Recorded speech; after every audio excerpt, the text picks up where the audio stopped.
Adds reality hard to fathom after wife gives birth to different babies. When a white couple gave birth, people instantly noticed how different the babies looked. The young dad admits his reality was hard to fathom, but insists there's no reason for scorn. After he explained why the children his wife bore don't look the way others might expect, people have been left even more shocked, however.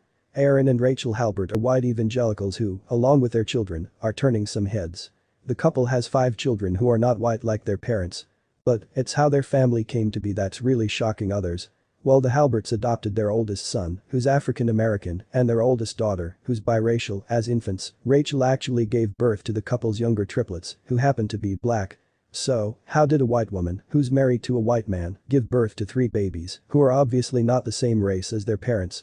It's an interesting story that even Aaron admits was hard to fathom, as he made his stroll from his wife's hospital room to the NICU to visit his newborn daughters, realizing their family has been put together in a way many have never even heard of.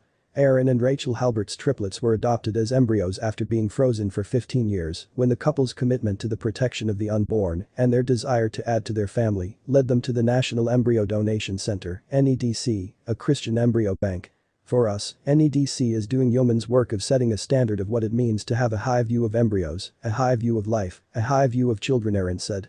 We were deeply moved by the idea of adding more children to our family by rescuing these tiny lives created from in vitro fertilization and intrigued by the thought of Rachel getting to experience pregnancy, Aaron explained.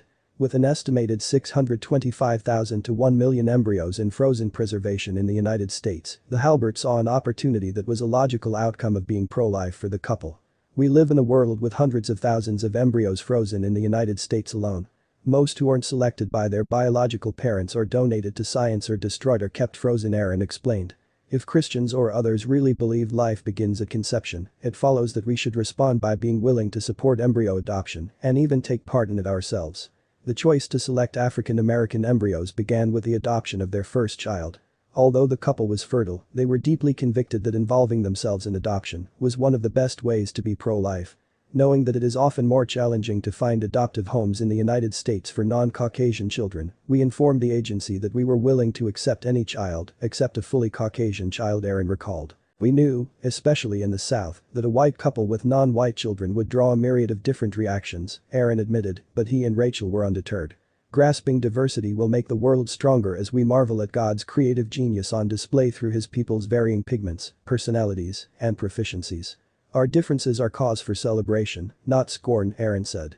We see the human family's varying physical characteristics as awesome reminders of God's creative brilliance. It's not that we think race doesn't exist or that we don't see it.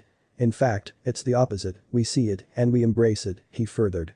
When faced with the question of ethnicity, while choosing their adopted embryos, the Halberts decided they wanted all of their children to feel connected to one another racially and again chose to adopt African Americans. Aaron and Rachel had 2 embryos implanted and began the long wait to see whether the transfer was successful. They would be pleasantly surprised to learn one of those embryos had split in 2 inside Rachel's womb, meaning she wasn't having twins, but triplets. Although it hasn't always been easy, the couple is just living out their dream, placing a high priority on life, adoption, and multi-ethnic families. We see the protection of children not as charity, nor as part of a political agenda, but as something near to the heart of God, Aaron said. The scriptures testify that God has always pleaded for the protection of his most helpless and needy image bearers, he added. Because every human life bears his image, all life no matter how young or old, no matter the stages of development, has inherent dignity and value. Aaron and Rachel, both Presbyterian missionaries, say they are simply echoing God's compassionate work, giving the world a glimpse of the truth and beauty of the gospel by adopting children into their home the way God adopts believers into his own family. But, because of the unusual ways that the couple has chosen to build their family, the Halberts have experienced both situations which have provided rays of hope, reminding us how far our country has come, and those that remind us how far we still need to go. There will always be the older white woman in Walmart who stared at us with sheer disgust, or the African American mother who looked at us and just shook her head, Aaron admitted but quickly added, there is something beautiful and enriching being the only white face sitting and chatting with some of my African American friends as my son gets his haircut on a Saturday morning. He continued, there is also something wonderful in the relationship that is built as my wife asks a black friend on Facebook how to care for our little biracial daughter's hair.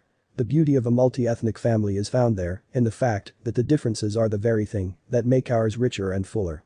It forces you to think in a new way about the way you think, speak, act, and live.